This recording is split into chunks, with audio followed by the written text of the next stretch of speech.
La danse contemporaine, j'ai un petit faible pour ça, moi. Et c'est à l'Agora que le prochain spectacle aura lieu.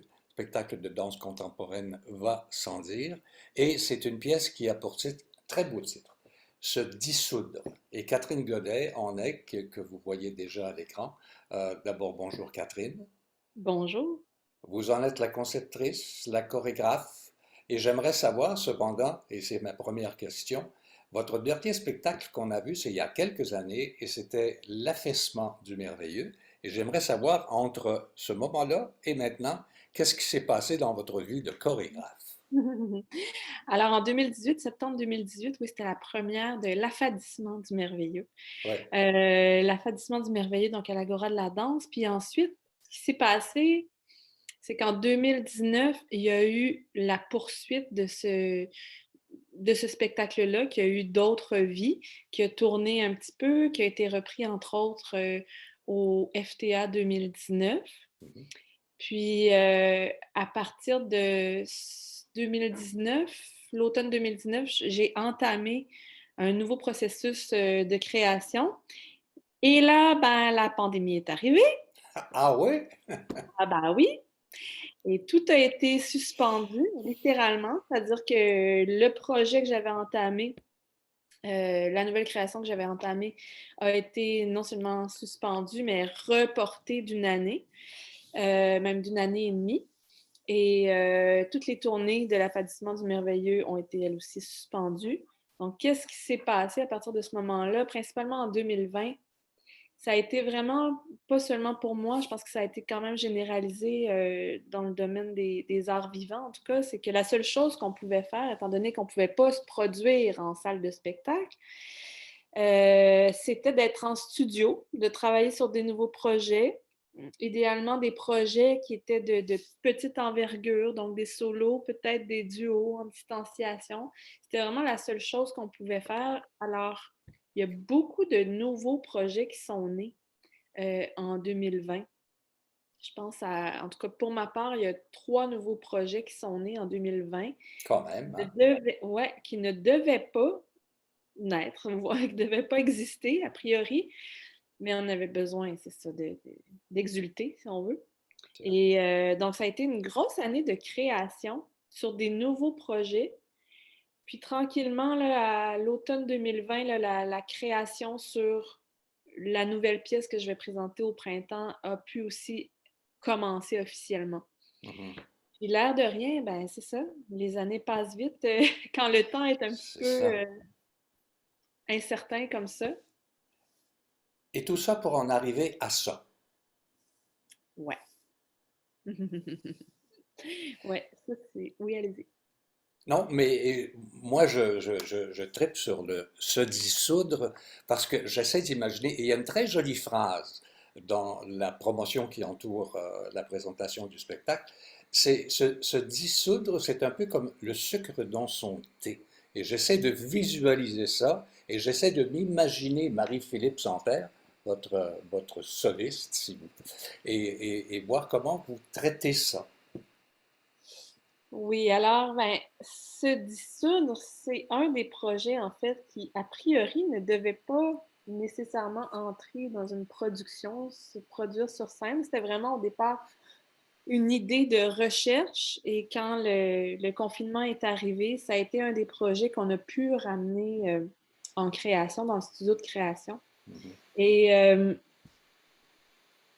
ce dissoudre a vraiment été influencé par cette sensation-là en tout cas que moi j'ai vécu en confinement et que Marie-Philippe aussi a vécu, cette sensation du temps qui,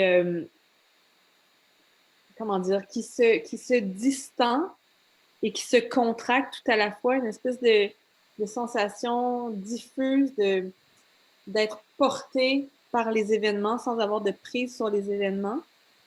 Et la recherche qu'on a faite donc avec Marie-Philippe, ça a été vraiment d'exposer ça à travers le corps, c'est-à-dire que c'était tout bête. Notre objet de recherche au départ, ça a été vraiment de partir d'un seul mouvement, répété en boucle, et de voir comment cette répétition-là, sans agir sur elle de manière très concrète, pouvait évoluer, se transformer, se déplacer dans l'espace par des petits changements qui surviennent dans le corps. Donc, à force de répétition, il peut y avoir un petit changement au niveau du poids, un petit changement musculaire qui est induit par la fatigue, qui fait que tranquillement, Marie-Philippe va modifier sa trajectoire, mais sans faire agir sa volonté. C'est ça, de façon sans être volontaire dans son Ouais. mouvement. Donc, est-ce qu'elle a l'impression de se dissoudre dans l'espace-temps? Je sais pas, mais elle a sûrement, en tout cas, l'impression de surfer un peu sur cette espèce de vague d'influence extérieure et intérieure qui la porte littéralement. C'est intéressant parce que vous empruntez d'une certaine façon la voie du paradoxe.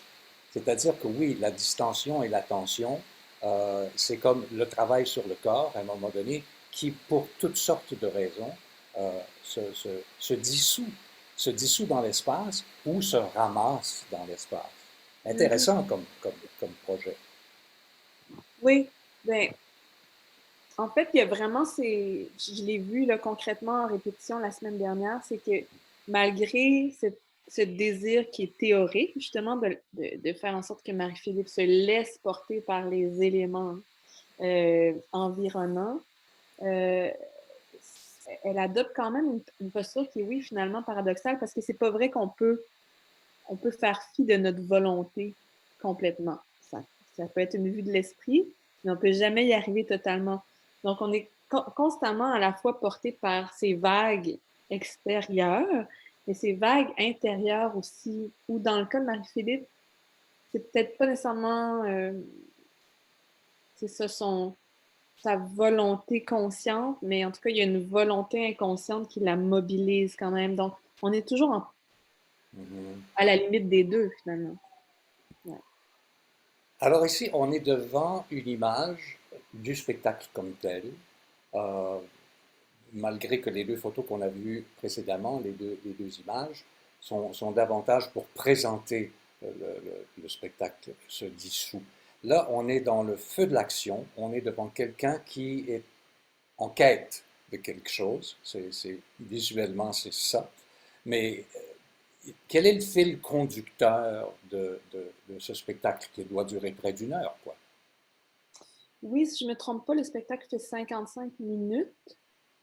Euh, donc, ben, ça va peut-être revenir sur des choses que j'ai déjà dites, mais Mm -hmm. Marie-Philippe est vraiment plongée dans cette répétition-là d'un même mouvement qui, au fur et à mesure, se transforme peu à peu. Puis, elle entre dans une une espèce d'état second, très contemplatif, très méditatif, où elle est à la fois, comme je disais, emportée, traversée, bougée par ce mouvement-là. Et à la fois, elle en jouit un peu de ce mouvement-là. Donc, elle essaie d'en profiter le Ouais. plus possible. Puis au fur et à mesure que la pièce se déploie, que son mouvement se déploie, elle traverse, il y a toutes sortes d'images qui apparaissent. Donc, elle traverse toutes sortes euh, d'états plus ou moins affectés, mais de manière très temporaire. Ouais, de manière temporaire, comme si elle était plongée dans une espèce de rêve, Mm. comme si elle flottait un peu dans un rêve. Ça ressemble un peu à un vortex, ce que vous me racontez, Catherine. Hein? Être Oui, comme pris dans une tornade en quelque ouais. part, mais bon, alors, elle nous emporte dans son imaginaire. Mais pour vous, la chorégraphe, j'imagine qu'il y a des éléments qui se sont ajoutés. Il y a le costume, il y a la musique, il y a le visuel de la chose comme telle. Comment avez-vous traité ça? Alors, je dirais plus qu'il y a des éléments qui se sont soustraits parce qu'au départ, Marie-Philippe devait être habillée avec un col roulé de manière très, très guindée dans son costume. On voulait avoir un univers très psychédélique au niveau de la scénographie, au niveau des lumières, donc beaucoup de couleurs. On voulait que ça soit très hallucinogène comme environnement. Et au niveau de la musique, on voulait travailler des pièces très pop. Hmm. Et finalement, on est entré en théâtre. Puis, on a tranquillement, on a tendu vers l'essentiel. Donc, peu à peu, on a déblayé l'espace, le costume, la musique, pour arriver à un- on se plaît souvent à dire ça, comme viser le plus petit dénominateur commun. Donc, on a dépouillé l'espace. C'est un espace très, très minimaliste, excepté la toute fin du spectacle, où là, il y a comme une espèce de... C'est Il ça. ne faut pas le révéler, là. Il ne faut pas révéler Ouais. la fin du spectacle, là. Non, il ne faut pas révéler la fin du spectacle, en effet. Mais disons qu'il y a un exutoire à la fin du Ouais. spectacle. Euh, il a fait en sorte, c'est très drôle parce que ça fait quelques fois que j'ai ces impressions-là de la part des personnes, soit qui sont venues en studio ou qui ont vu Mhm. euh, le spectacle en salle, c'est que ça s'apparente à une essence. Ah Comme si oui, on était dans les limbes et qu'il y a justement, pour c'est finalement chargé, hein? sorti dans le monde. J'ai Ouais. très hâte de voir ça. Bon, alors, donnons des dates, 2, 3 et 4 à l'Agora, à l'Agora de la danse, dans l'édifice Wilder, c'est à la salle Orange. Et ces spectacles ont lieu à 19 heures, c'est en début de soirée. Mais le 5, il y aura une représentation à 16 heures l'après-midi. Exactement, oui. Bon, alors, moi, j'invite les gens à aller faire un tour. Je vais être le premier à aller. Et puis, Catherine Godet, je vous remercie d'avoir été présente ce matin. On a pu avoir un bref aperçu visuel de ce que ça va donner, mais j'ai hâte de découvrir le reste aussi. Merci beaucoup, Catherine, pour se dissoudre. On verra comment les choses se passent. Et à très bientôt. Puis je vous dis le mot de Cambronne pour la première. Merci à vous. Un À plaisir. bientôt. Au Allez. revoir.